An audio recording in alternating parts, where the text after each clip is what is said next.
We're in Seattle, Washington at the Museum of Flight. We've just finished Many Takes Estates 2024. We've driven about 3,000 miles along a route that many planned for us. And we're not done. We still have to go to Portland and drive back home, which is going to be about 5,000 miles total. But we're going to go enjoy this museum, and I want to show you all the beautiful places that I've already seen and the places that we're going to go on the way home. Have a look.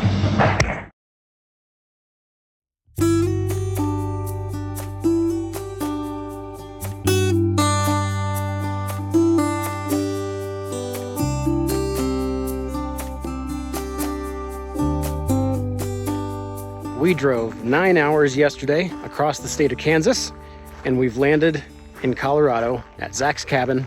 He has his new Corvette. I have my track car. And today we are going up Pikes Peak. This is the start of a 2-week road trip that we're taking across the US. We've come from Missouri. We're going to the tippy top of Washington State for Many Takes Estates. And then we're going to go down to Portland and back home. It's going to be 5,000 miles, and it's a long enough trip that I'm going to have to do an oil change in the middle. But I've already got that lined up. The air's very thin up here. It's like slightly labored breathing just to exist.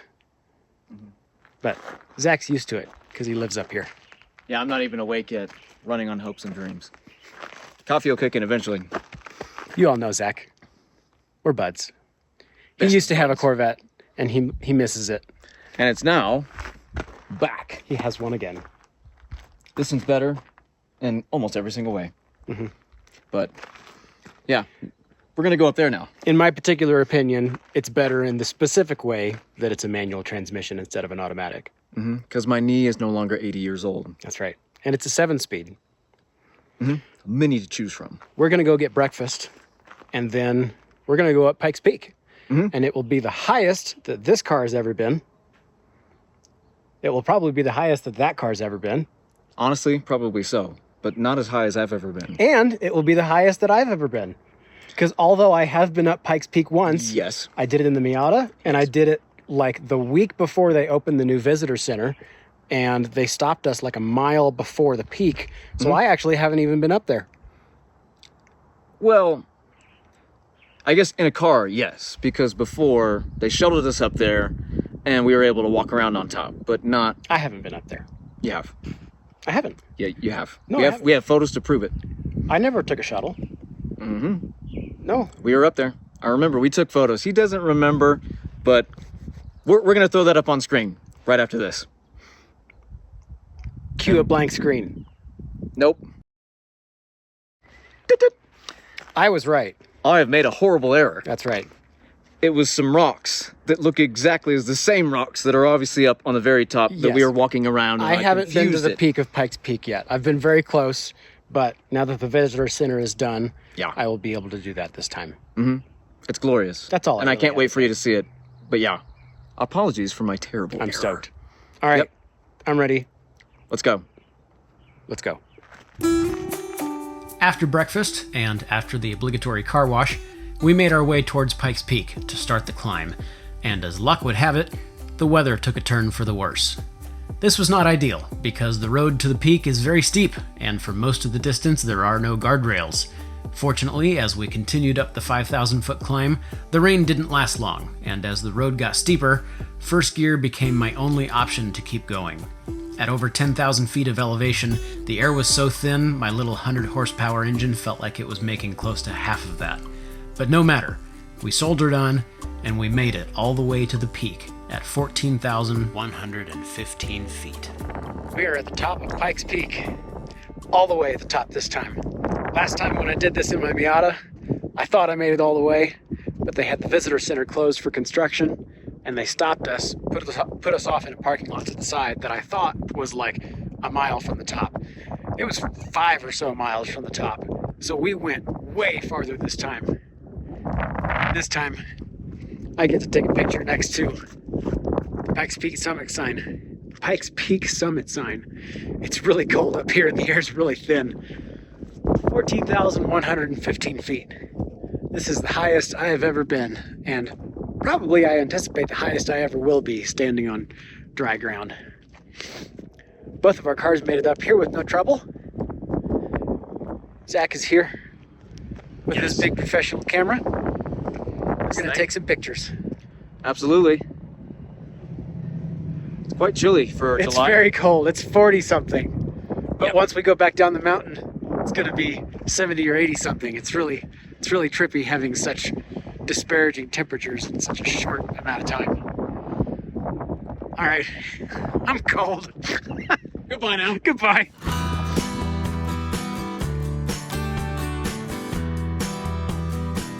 After taking the easy gravity-assisted trip down the mountain and saying goodbye to Zach, we left Colorado Springs and headed north through Wyoming, setting our sights on Montana, where we needed to be in 4 days' time for our first stop on Mini Takes the States.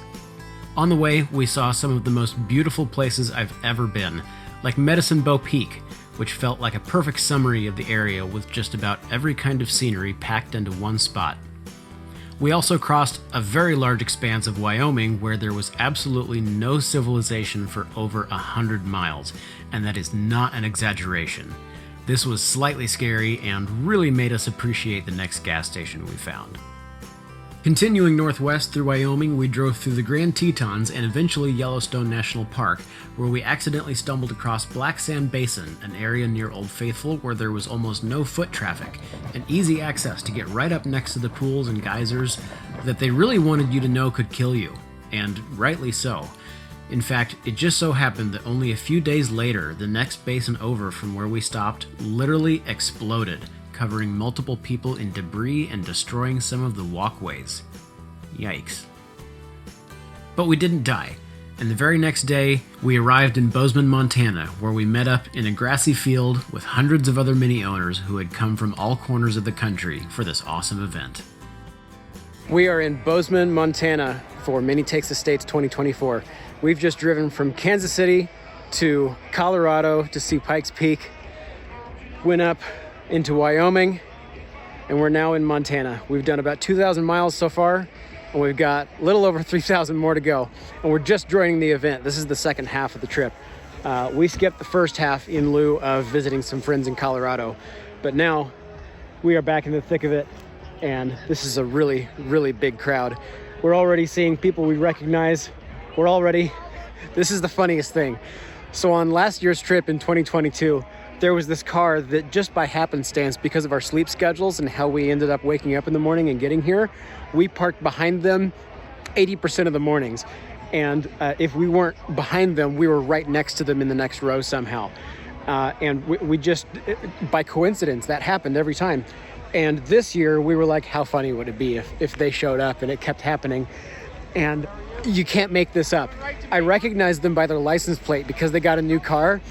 We pulled up behind them in line this morning, and they put us right in line with them, right behind them. Oh, no way! No way! No way!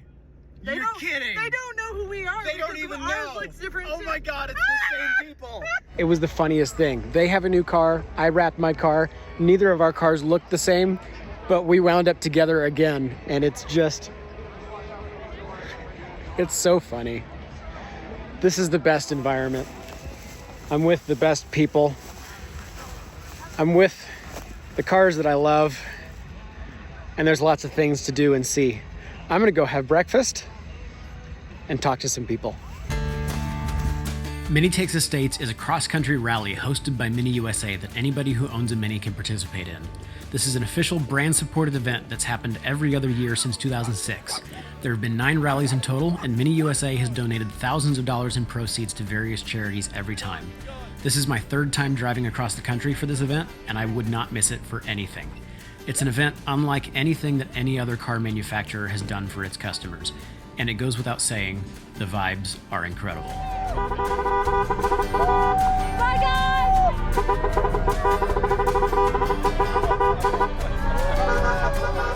One of the best parts of driving a Mini is the idea that it comes with friends, and just like in any other niche car community, it brings people together for having something fun in common that they care about.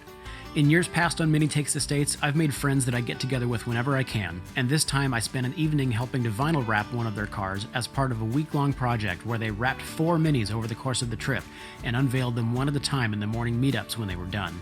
This was a really great way to spend time with the friends that I really only get to see about once a year.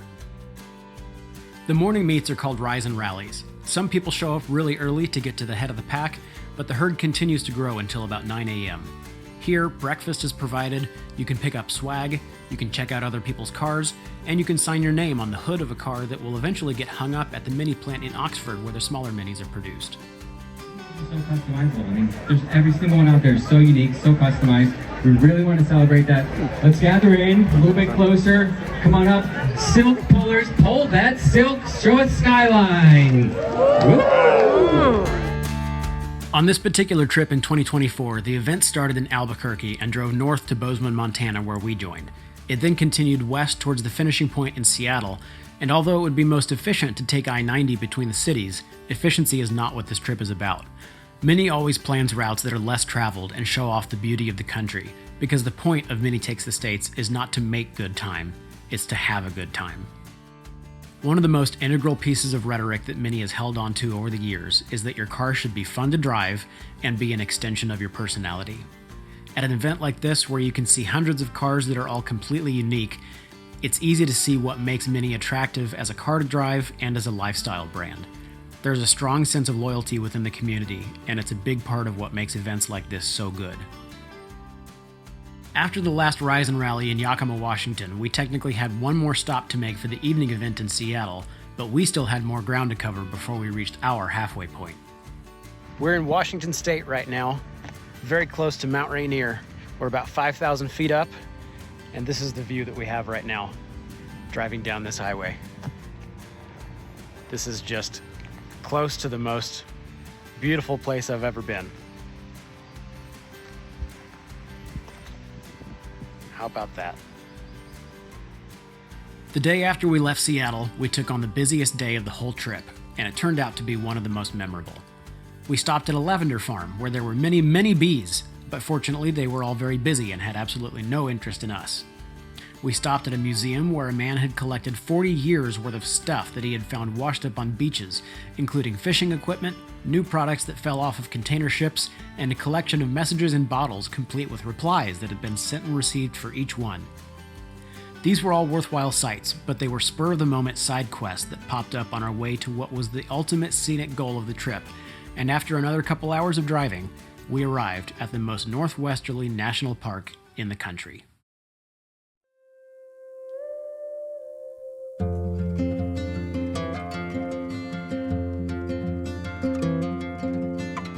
This is the Hoh Rainforest in Olympic National Park.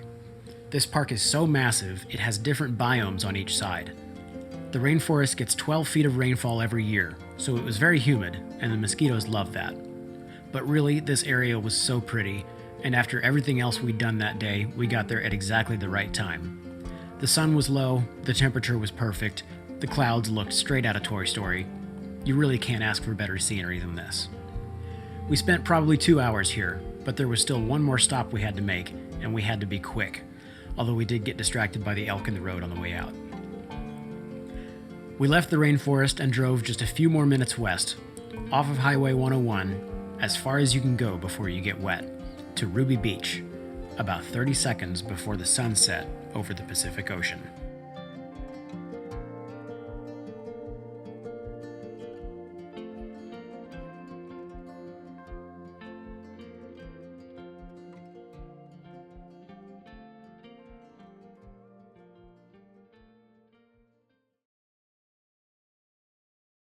And that is admittedly where the video should end because of the symbolic sunset, but at this point we were actually only halfway through our trip, and the beach was just so cool with the driftwood and the fog and the little islands.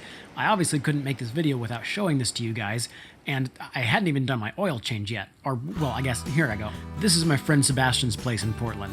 I met him on Mini Takes Estates in 2018, and we've been friends ever since. We stayed with him for a day and went out to the oldest pancake place in the country and had a Dutch baby, which... oh gosh, guys, if you haven't had a Dutch baby, you're missing out. We had ice cream, we smelled flowers, I clammed a bamboo, It was a nice break after driving 5 to 6 hours every day for a week. I think it's gonna run real good on this antifreeze. It's a 5W40 antifreeze. Oh yeah, you gotta mix them just right. It's like a 2-stroke. That's right. Having done everything we set out to do on our trip, we left Portland and drove east towards Kansas City, passing through the fires that had held us up the day before due to the highways being closed. And after this, it was 8 to 10 hours of flat, boring highway interstate for 3 days to get home. And I know you don't want to see that.